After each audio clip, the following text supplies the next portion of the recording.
weeks, and welcome back to part 2 of our Talk of Thrones, our Game of Thrones Spoilercast. I am Sam Sarvis. I will be hosting it. Next to me is Gene, Jeff, and Andrew. You probably already know that because you watched the first one, or I hope you did. But we're going to be ending it with... Alright, so Season 6 is done. We know we have 2 more seasons, Season 7, Season 8. They're going to be shorter. What are you guys looking forward to in the future, Gene? Well, like you said the other day, they're going to be 6-episode seasons. 6 or 7. So that's either 12 or 14 episodes for 2 seasons. That's a lot of ground to cover with everything that they still have to have. With that being said, I want to see where Jon ends up, how he finds out, if he finds out he's Targaryen, and where that whole story arc is going to take him being King of the North now. Yeah, I'm completely interested with that as well. I really want to know how he's going to find out that he's Targaryen. Yeah. He probably won't find out until, Season 8. Yeah, something like the end of next the very season. end. That's right. It's going to have to be either Bran, which I highly doubt, but it's probably going to be more likely that once Dany makes her way to conquering Westeros, they're somehow going to meet up and something's going to happen where they realize that somehow they're related. Yeah, I agree. Jeff?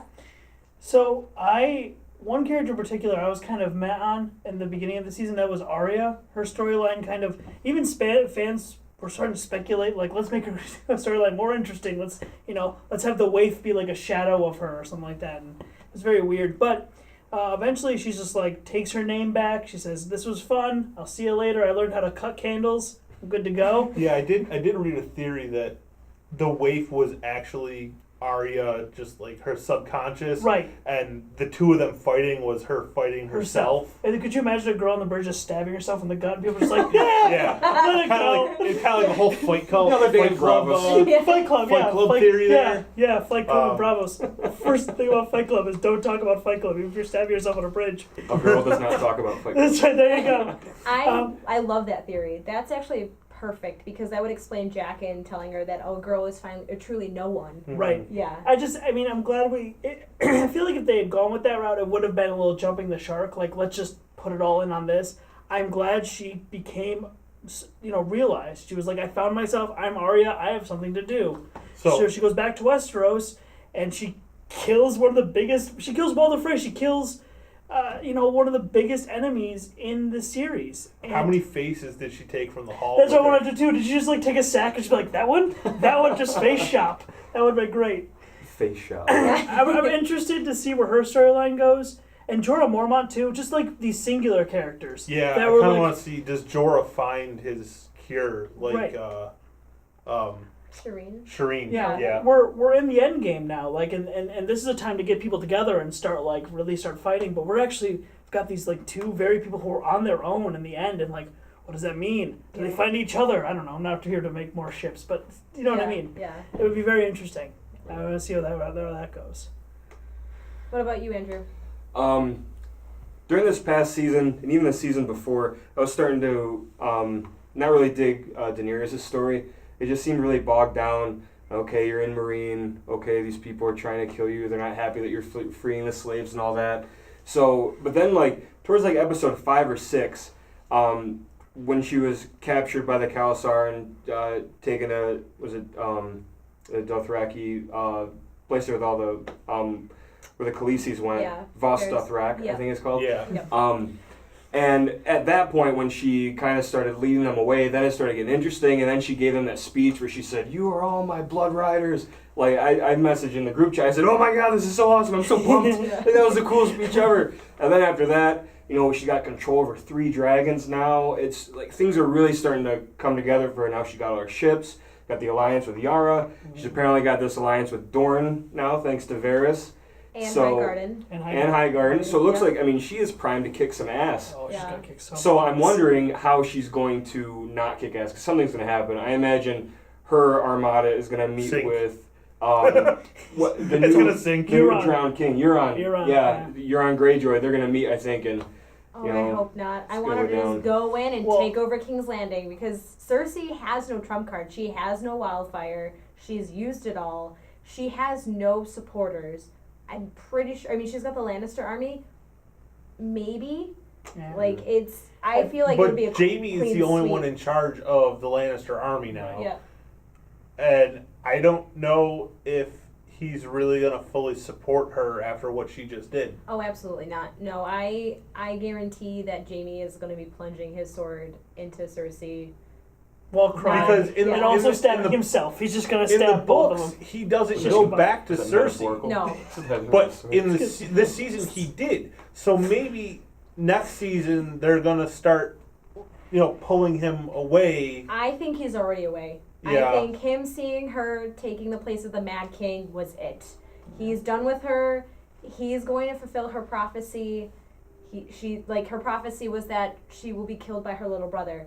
Jaime is born 2 minutes after Cersei, 2 or 3, maybe a minute or so. Interesting. Yeah, and he's going to become the Queen Slayer.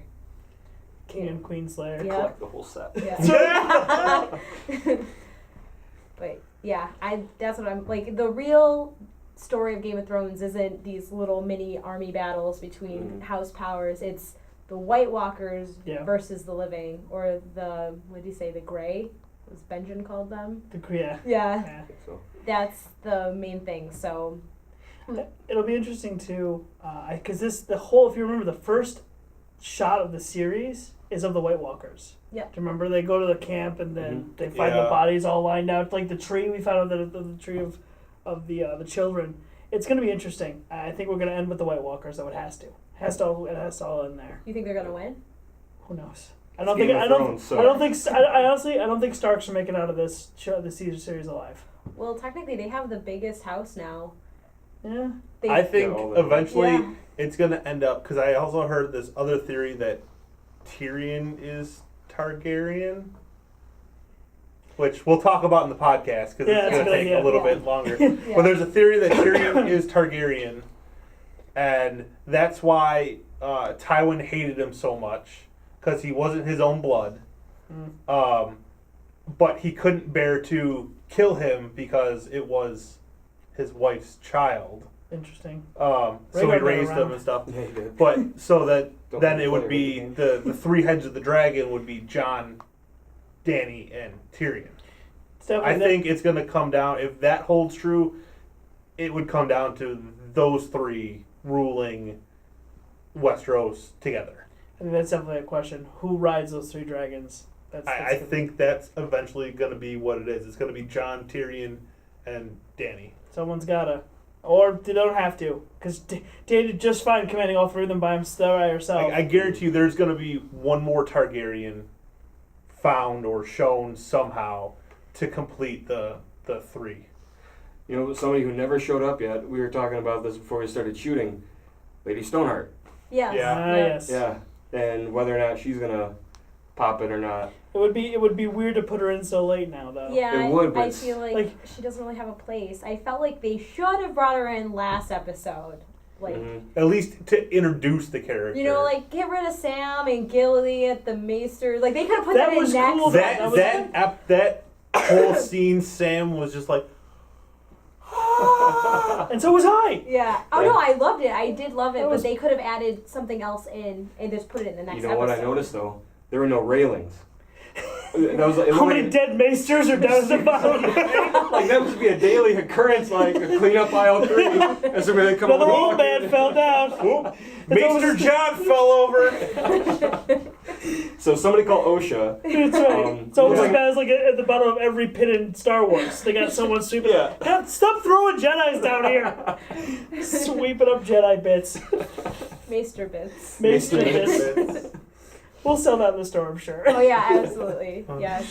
jeez. All right. So it is kind of cool too how they're, at least with the battle between the people, the humans, you're starting to finally see what the sides are going to be. Yeah. So so that battle's shaping up. Then whoever's left over after that is going to have to face the White Walkers. So It's never ending. Another thing- It's a tournament. Yeah. The White Walkers are already in the final. We're Right. down to like the semis now. That's true. and Dany kind of had a bye because she's just coming to Westeros now. There we Yeah. go. Yeah. Another thing we could probably bring up on the podcast too is where are all the wolves? Where's Nymeria? Ghost is the only one. Where's Ghost and Nymeria, yeah. They're the only ones. Ghost is protecting the wall. I see. They're my wild card. I Did think. he leave I think. Ghost at I the think. wall? He did. He left it at the wall to help his friend. His friend's name. I can't remember. One who looks just like Bruner. Yeah. No. Yeah. Yeah, kind I of. think his name's Ned or something like I that. think it's dead. I think it's like or Frank. Nymeria, I think now Oh, that Frank of the Wall. Arya is back from Bravos and she's in Westeros again, I'm kind of hoping that She meets up. somehow Nymeria is going to make her way back to her. And they'll just kill her because that's what they've been doing with all the direwolves. Mhm. Oh, you have a direwolf? Dead. I want a direwolf army. Yeah. I want it. I wanted it. I want Didn't revenge. happen. I want revenge for the lost direwolves. Yeah. Well, thank you for tuning in. Please check us out on all of our social media forums. It was great having you here. We will be continuing this conversation on our podcast. So, on behalf of the Geekyverse, I'm Sam Sarvis. This is Gene Williams, Jeff Dugan, and Andrew Garvey. See you later, geeks. The big games for us, one of the big games for us, at least for me, was Detroit become human, correct? Human, yep. I honestly know nothing about the game details behind it, like the project and all that stuff, so I'm going to hand that off to you real quick. Well, oh, the irony, we've got Michigan Boy here back, Bruner the Money. So Detroit Become Human from David Cage and Quantic Dream. I'm a huge fan of Heavy Rain and Beyond Two Souls. The Heavy Rain was one of my favorite games of all time, and I can't wait to play it again on PS4. But Detroit Become Human, we got to see some gameplay.